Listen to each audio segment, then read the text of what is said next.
Mon nom est Sylvain Seguin, je suis le président pour le réseau Fixe Canada. J'ai débuté pour le réseau en 2018. J'ai été 4 ans dans le rôle en premier vice-président des opérations et puis ensuite vice-président exécutif, puis jusqu'à la semaine dernière, puis je suis maintenant le président pour le réseau.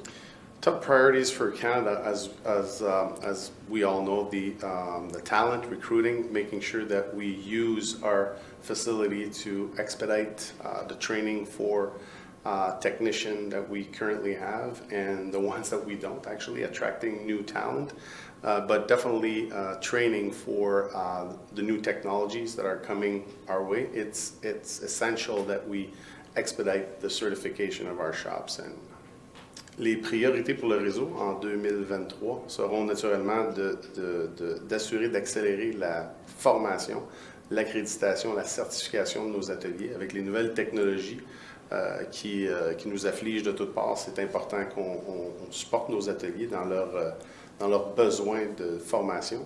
Aussi, se servir de nos centres de formation pour aider et accélérer la relève.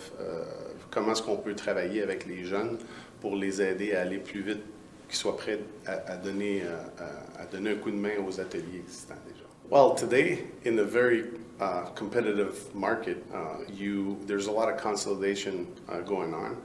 So you have to fight against, the big player in the industry, and people need a team basically to support them. We have the largest operation team. We're supporting our shops in many different ways, using data to coach our shop and to get them to the next level so that they can perform better.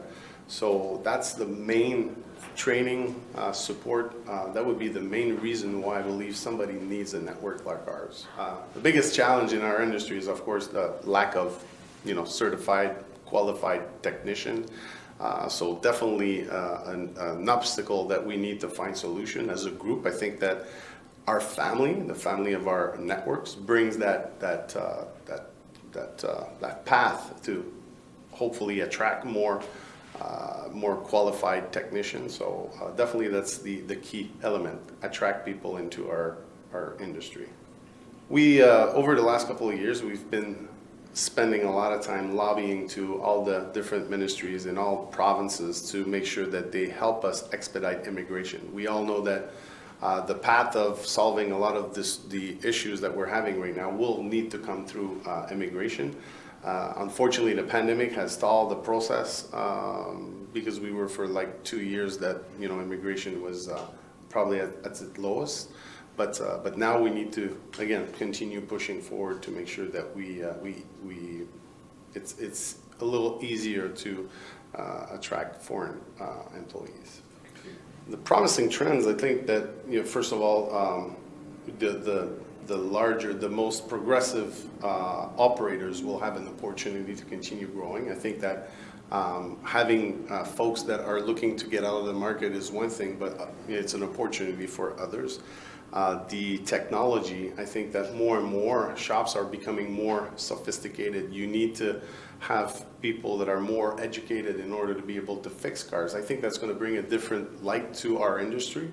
And as we get less and less coverage, basically, I think the volume will be directed more and more to the most progressive shops. So I think that there's definitely a light at the end of the tunnel where although you need the technicians and everything else, but the volume and the opportunity will be directed to shops that are invested and are staying on top of their games.